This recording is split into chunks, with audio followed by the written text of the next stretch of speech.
और खराब होगी। पवन, उम्मीद कैसे टूटती है ये आज हमने खुद महसूस किया। राजेश सिंह रावत, जिनकी तस्वीर अभी आपको हम दिखा रहे थे, ये आज सुबह तक जीवित थे।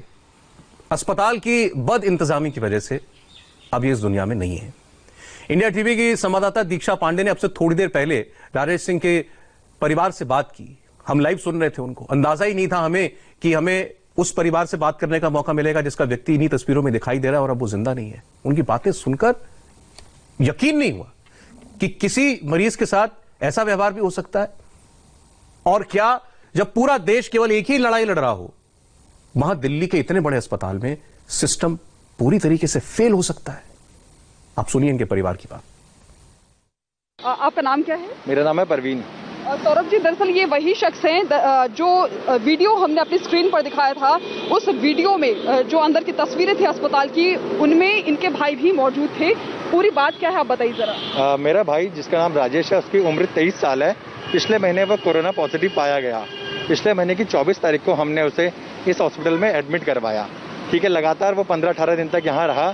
4 दिन पहले हमारी उनसे जब बात हुई, उसने कहा कि मेरे को ऑक्सीजन का सिलेंडर लगाया गया है। तो बीच बीच में वो हमें बोलता कि कभी उसको दिन का खाना नहीं मिलता, कभी पानी नहीं मिलता। तो हमने किसी रिसोर्स के थ्रू उसको पानी भी दिलवाया, खाना भी दिलवाया। मगर कल से जब उसका फ़ोन लगातार नहीं मिल रहा था या बेल जारी थी, हमने यहाँ कॉल किया और इन्होंने हमें कुछ नहीं बताया। कई बार फ़ोन इंगेज रहता तो वो कहते पेशेंट ठीक है।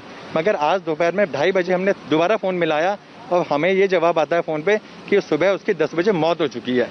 तो हमने इनसे पूछा कि हमें आपने किसी तरह का कुछ बताया नहीं कि वो सीरियस है, क्या है। उन्होंने कहा नहीं, हमें ऐसा कुछ नहीं पता, आप आके पता कर लीजिए। उसकी लाश जो है मॉर्चरी में है। तो हम अभी जस्ट यहाँ पहुँचे हैं।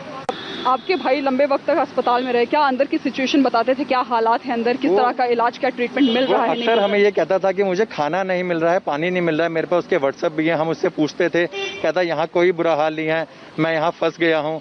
तो हम एक्चुअली हमारा छोटा घर होने के कारण हम उसको घर भी नहीं लेके आ पाए। हमने कहा कोई नहीं, ठीक हो जाएगा। हमें नर्सों से यही आश्वासन मिलता रहा कि नहीं, वो ठीक हो जाएगा। मगर वो हमेशा बताता रहा और ये हमारी गलती रही कि हमने उसको यहाँ छोड़ दिया। जब आप उनसे बातचीत करते थे, क्या कभी उन्होंने अपने आसपास की तस्वीरें बताई कि क्या उन्हें नजर आ रहा है? क्योंकि अंदर की बात ये भी है कि वहाँ पर लाशों के बीच में जो है पेशेंट्स का इलाज चल रहा है। हाँ, उसने कुछ दिन पहले उसने हमें फ़ोन पे, व्हाट्सएप वीडियो कॉलिंग पे और फोटो भेजी उसने कि यहाँ लोग मरे पड़े हैं और करा रहे हैं। उसकी बेड छोड़ के एक बुढ़िया थी, वो जो लेटी हुई थी, वो भी करा रही थी। और हम काफ़ी डर गए थे उसको देख के। और मगर हम यहाँ किसी से कांटेक्ट नहीं कर पाए। हम बीच में आए मगर हमें अंदर नहीं जाने दिया गया। तो आपने क्या डॉक्टर से कांटेक्ट करने की कोशिश नहीं की? हमें डॉक्टर का कोई इंटीमेशन नहीं हुआ। हमें सिर्फ लैंडलाइन नंबर देके भेज दिया गया कि अगर आपको इसके बारे में जानकारी है तो आप इस नंबर पर फ़ोन कर सकते हैं। हेल्पलाइन नंबर वो जो आपको प्रोवाइड कराई गई थी, वो काम कर रही थी? वो कभी कभी फ़ोन लगता था उसमें और कभी यही कहते थे कि हाँ पेशेंट ठीक है, सो रहा है। आपकी फिर उनसे बातचीत नहीं कराई जाती? नहीं, बातचीत नहीं कराई जाती थी। हमें कहता था पेशेंट के पास अगर फ़ोन है तो आप उनसे फ़ोन पर संपर्क कर लीजिए। हम तो एक्चुअली सर आपके माध्यम से कहना चाह रहे हैं मतलब केजरीवाल जी को, दिल्ली सरकार के चीफ हैं, कि कम से कम यहाँ मरीजों को मरने के लिए छोड़ा जाए। अगर वो बेचारा लोग दुनिया में तो खाना खिला रहे हैं केजरीवाल जी, अगर यहाँ पेशेंट को खाना खिलाया ना शायद बच जाता होगा हमारा लड़का। आज 23 साल का बच्चा यहाँ पर खत्म हो गया। हमें इसका बड़ा अफसोस है। और उन्होंने साथ यही कहता था कि मामा जी यहाँ खाना नहीं मिल रहा है। हमने कई और सोच से खाना भिजवाया, पानी भिजवाया, बट वहाँ तक पहुँचा नहीं उसके यहाँ तक। डॉक्टर साहब मेरी कल बात हुई थी उसके बारे में। तो कहा ठीक है, जब हम ट्रीटमेंट कर रहे हैं, उसका इलाज चल रहा है, बताएंगे आपको, ठीक है। मुझे बात फ़ोन काट देते हैं, बात नहीं करते ज़्यादा वो लोग। सौरभ जी, जो शिकायत ये कर रहे हैं वो शिकायतें कई बार आ चुकी हैं कि यहाँ पर जो तीमारदार आते हैं अपने पेशेंट के लिए बाहर से कुछ ना कुछ खाने के लिए भिजवाते हैं, सामान भिजवाते हैं, लेकिन वो यहाँ के कॉरिडोर पर कूड़ा बनकर पड़ा रहता है। इनके पेशेंट्स तक वो पहुँच नहीं पाता। कुछ कहना जी, नहीं पहुँच पाता जी खाना। उसके बाद नहीं पहुँचा क्योंकि मैंने कहा उसको फ़ोन पर व्हाट्सएप में लिखा खाना नहीं मिला। हाँ जी, खाना नहीं मिला। फिर मेरे डॉक्टर साहब से बात हुई, हम उसको निकालना चाह रहे थे यहाँ से। हमने कहा कि और ले जाएंगे, बट आज सडनली ऐसी खबर मिल गई। कल तो बिल्कुल सही था, परसों तक 10 तारीख की मेरे से बात हुई है 10 बजे तक। मैंने कहा ठीक हूँ, ऐसे ये कहा मुझे बढ़िया।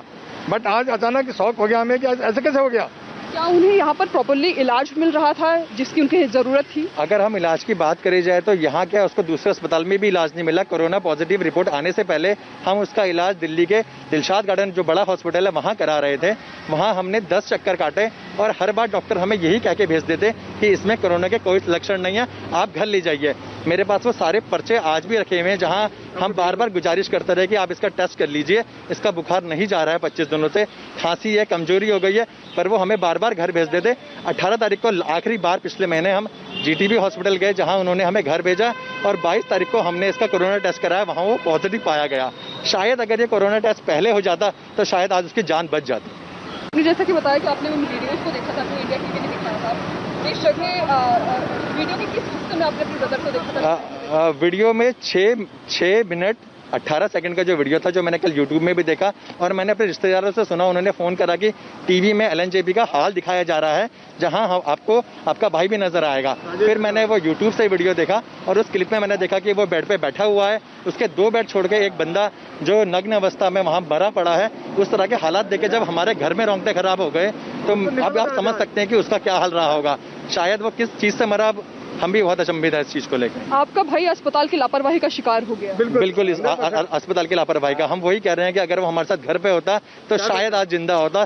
23 साल का जवान लड़का और इस तरह की मौत हो रही है उसकी। हम अब करना चाह रहे थे, आज हम बात करके